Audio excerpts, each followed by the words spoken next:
Okay, so this is a review of the musculoskeletal system. So some medications that go along with this, we have muscle relaxers. So the side effects of these can make you dizzy, weak, drowsy, or have some nausea. These include baclofen, cyclobenzaprine, methylcarbamol, and tizanidine. There's supplements for your bones, so calcium carbonate or OsCal. This is for osteoporosis prevention and treatment. This can cause constipation or calculi if they become hypercalcemic. Vitamin D2 or orgocalciferol treats low parathyroid and phosphate levels or rickets. Side effects can include allergic reaction, bone pain, increased thirst, urination, arrhythmias, hypertension, weight loss, constipation, metabolic taste. So lots. Ropinirole or Requip is a dopamine promoter. It's an anti-Parkinson's med and can also treat restless leg syndrome. Side effects can include anemia, leukopenia, anorexia, dry mouth, nausea, vomiting. Okay, so injuries, fractures. So a hip fracture, osteoporosis is a risk factor, and osteoporosis, the biggest risk factor for that is being female and older. So you want to watch for dislocation after surgery. So after they have their hip fixated with screws and stuff, if it starts popping or one limb looks shorter, they have extreme pain, cannot move their foot, decreased 6Ps, especially if their pulses are not palpable in their lower legs, we're going to suspect a dislocation and that needs to be communicated to the surgeon. Treatment, they're going to have an abduction pillow in bed. It's just a big pillow placed between their knees to keep their legs in anatomical position, as well as a full leg brace on the operative leg. If they went in with an anterior approach, we want to make sure that there's no outward rotation of the leg. Posterior approach, no inward rotation. As a general rule, we don't want that leg rotating either way. We want it to stay anatomically in line. We want to teach the patient no bending at the hip, with like to pick things up, no 90-degree flexion, don't cross the legs. Okay, and we want to be especially careful when helping them ambulate for the first time. Phantom limb pain, this can happen after an amputation. We want to treat it like normal pain, like give them medications because they just had their leg removed or whatever removed. A lot of times mirror therapy can help. So they use a mirror and trick the brain into thinking their leg is still there and that phantom pain can go away with those treatments.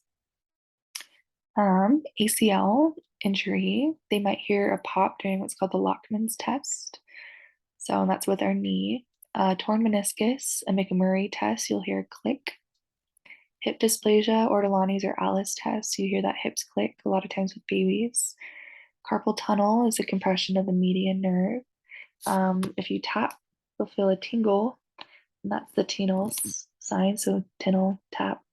And then phalanx, when they flex, they feel a tingle there. Sprain happens with the ligaments. Strain happens with the muscle. Treatment for both of these is RICE, so rest, ice, let's see, compression, elevation. NSAIDs helps reduce inflammation and pain. Crutches, remember they should be 2 to 3 fingers underneath the axilla. Make sure the weight is placed on the hands and not the axilla to avoid nerve damage in the axillar space. Cane should be at a hip level, like the greater trochanter, not like at their waist level, and they should hold it on their stronger side. Okay, so fractures. If there's a facial fracture, we're concerned about the airway. If they have a cast, don't get it wet. Use a hairdryer on cool for itchiness. Elevate for 48 hours after and no weight on it, and that's to reduce edema underneath the cast, which can cause compartment syndrome. Don't cover with a plastic bag. Use, if you're applying the cast, use palms to smooth out the plaster. So we avoid like putting pressure points, little divots into the plaster. You can pedal the edges to prevent discomfort. So like just pedaling them out so that the edges don't poke into the skin. Most vital assessment when there's a brace or a cast on somebody is your 6Ps. And make sure to use the Doppler if your pulses cannot be palpated by hand, especially if there's edema. It's really hard to palpate pulses, so use that Doppler. If after you use a Doppler and you still can't find a pulse, that's when you should call a doctor. Compartment syndrome, if it's abdominal, can be extreme nausea, vomiting. Other places, it can be loss of their 6Ps or presence of 6Ps. better said, and extreme pain. And a treatment for that would be a fasciotomy.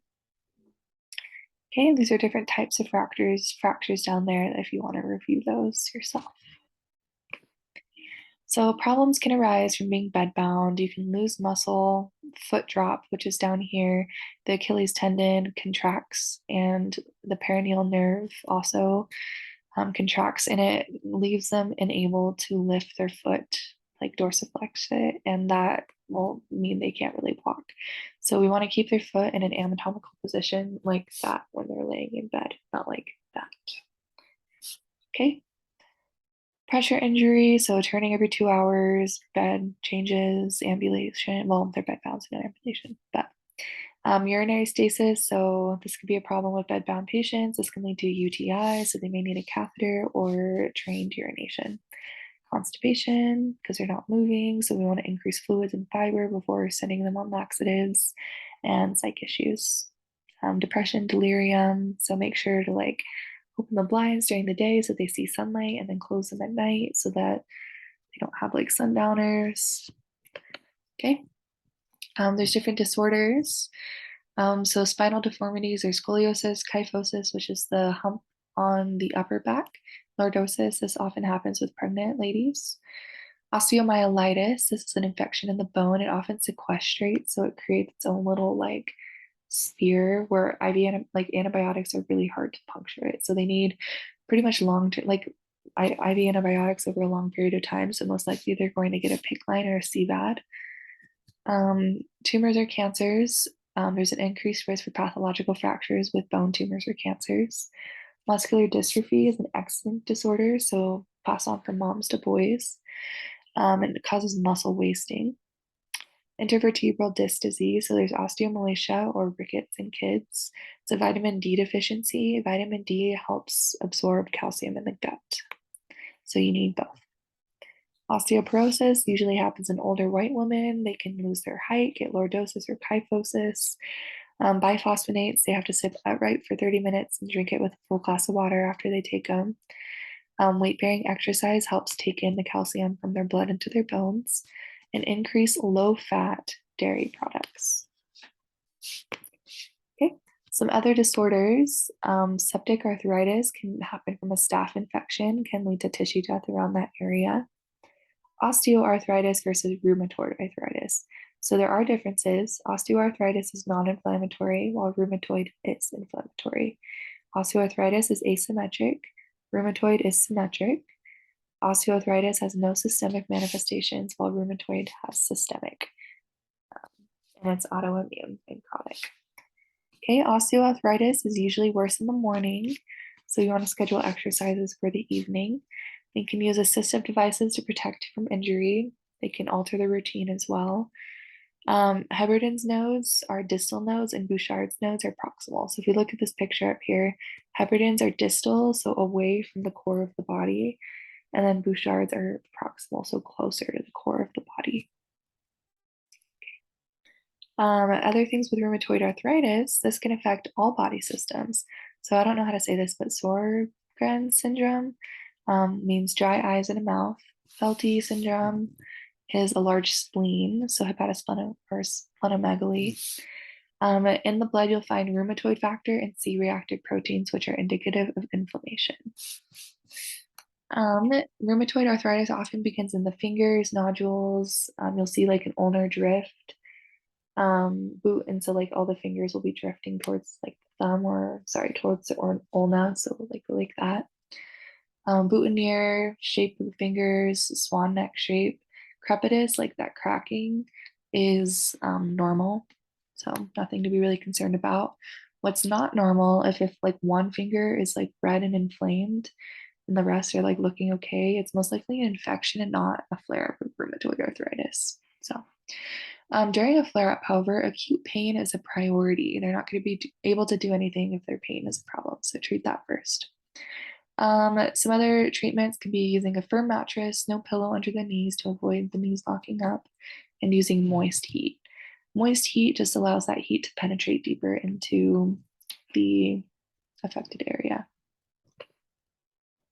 Okay, so these are some more comparisons that you guys can go over to differentiate osteoarthritis and rheumatoid arthritis. A lot of it has to do with the age. Okay, more disorders. Fibromyalgia is just widespread pain, and there's certain points of the body that are more tender than others, called tender points. Systemic lupus erythema is an autoimmune disorder, affects all body systems. You'll commonly see a butterfly rash. That's important. Kidney problems, so you might see hematuria. That's expected. Arthritis, seizures. Then there's gout, which is an accumulation of uric acid from purine foods. So like proteins, like red meats, like all those kinds of things. Can start with tophi, which the big toe is the first thing usually to get gout showing up. Diagnosis is synovial fluid test to find that uric acid buildup. Treatment is to drink lots and lots of water to flush out that uric acid through your urine. Don't increase proteins in the diet. That will just make the uric acid build up even more. Okay. So lupus, this is how it can affect all parts of your body. This is just a good visual, so make sure to go over that. But that's that butterfly rash up here. Okay, and a lot of times kidneys are commonly affected with lupus as well. Okay, some practice questions. Okay, so checkout clerk has muscle and tendon tears that have become inflamed, causing pain and weakness in the left hand and elbow. Nurse identifies these symptoms related to repetitive strain injury. Okay. And before I forget, I want to make sure I mention this. Make sure to remember like ergonomics, like body ergonomics when it comes to moving patients. Sometimes they ask questions about that, like keeping the weight close to your body, bending at the knees, not at the waist. Don't reach over the patient, stuff like that, because back injury is one of the most common injuries for nurses or people in the nursing field. And it might be a good idea to go over different types of like traction. Like there's like Bucks traction and like I can't remember the other ones, but just to be familiar with them. I don't expect that there'll be even a question on it, but it's very possible. So, I don't know, like the different pins, like with pins, you want to make sure you do good pin care, like scrubbing with chlorhexidine, looking for infection at the pins, knowing which traction uses weight versus just it's holding the arm or leg up, stuff like that. So yeah, this question. Okay, so they arrive in the ER after twisting their ankle, have severe swelling and pain. Which of the following orders should they do? What should they do first? First is wrap the ankle and apply an ice pack. So you notice that these are all actions. There are no like nursing assessments here. So we can just assume we've moved on to interventions at this point. So the first action is to decrease the swelling, right? We don't want that swelling to keep getting worse and worse and worse because that's going to increase the pain, which number or A and C have to do with. And then radiology can be postponed after they get their pain meds. So wrap the ankle, apply an ice pack, give them naproxen and Tylenol, and then take them to get an x-ray. Okay. Okay, after an accident, they arrive with massive right lower leg swelling. What action should they take first? So first, we're looking at assessment here. So first, we want to check leg pulses and sensation. Extremely important. We want to know they broke something. Okay, well, is there still perfusion? If there's not perfusion, this is a super emergency where they might lose their limb if they don't get perfusion back to that limb quickly through surgery or replacing the dislocation or something. Okay.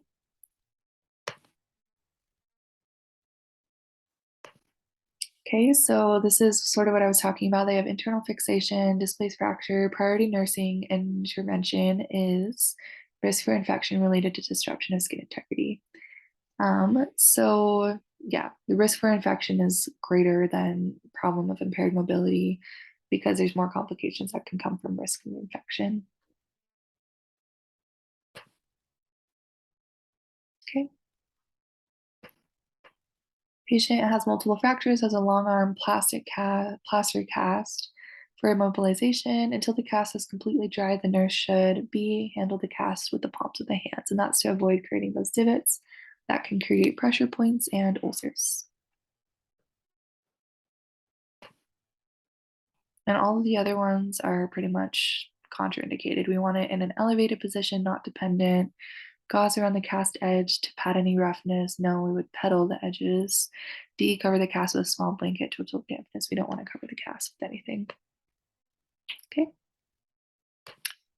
Comminuted fractures of the tibia and fibula treated with open reduction, application of external fixator. Just saying open, just no infection is a risk, just as a general thing. Severe pain in the leg, which is unrelieved by ordered analgesics. The patient's toes are pink, but the patient complains of numbness and tingling. Okay, so we're dealing with 2 of our 6 Ps. So we need to notify the healthcare provider. They've given us enough information to know that they can lose this limb because perfusion is affected. So we need to contact them and they need to do something about it. Checking blood pressure, assess external fixation pins for redness or drainage, elevate the extremity. These are all great, but if you can only do one thing before leaving the room, it would be make sure the provider knows, because compartment syndrome can result in the loss of a limb. Okay. And then B, C, and D are not going to give you more information about compartment syndrome, which is what they're clearly trying to get you to think about in this question. Okay, they have ulnar drift caused by RA, scheduled for arthroplasty of the right hand and fingers. The nurse determines the patient has realistic expectations when the patient says, okay, I will be able to use my fingers to grasp objects better. Okay, so fingers will appear normal in size and shape after the surgery. They'll probably still be red, inflamed. They still have rheumatoid arthritis. C, this procedure will prevent further deformity of my hands and fingers. No, this is a chronic condition. D, I will not have to do as many hand exercises. No, you'll probably have to do more hand exercises after surgery. So A, this is realistic because the goal of the chronic condition is to improve the quality of life by improving the ability to perform EDLs. So just being able to grasp objects better, that's why they're doing an arthroplasty. Okay. So they've been hospitalized for 3 days. They have Buck's traction, have sudden shortness of breath and tachypnea. They say, I feel like I'm going to die. What should they do first? First, you should administer oxygen because they might have a PE with those big bones like hips or femurs. They might have like a fat embolism that travels up to the lungs and causes a pulmonary embolism.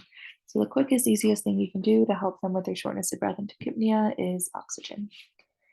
So this is an example of if I can only do one thing before I leave the room to save this patient, what would I do? And oxygen, it's an ABC. So, okay. Assessing a new patient in the clinic, which information about medications will be of most concern to the musculoskeletal system? The answer is C. The patient has severe asthma and requires frequent therapy with steroids. Steroids can cause osteoporosis, which is a concern of the musculoskeletal system. So, okay. When assessing the musculoskeletal system, their initial action will usually be to, well, initial, we're talking assessment, right? It says C, observe the patient's body build and muscle configuration. The rest of the stuff you would do, but first assessment. Okay, and that is it.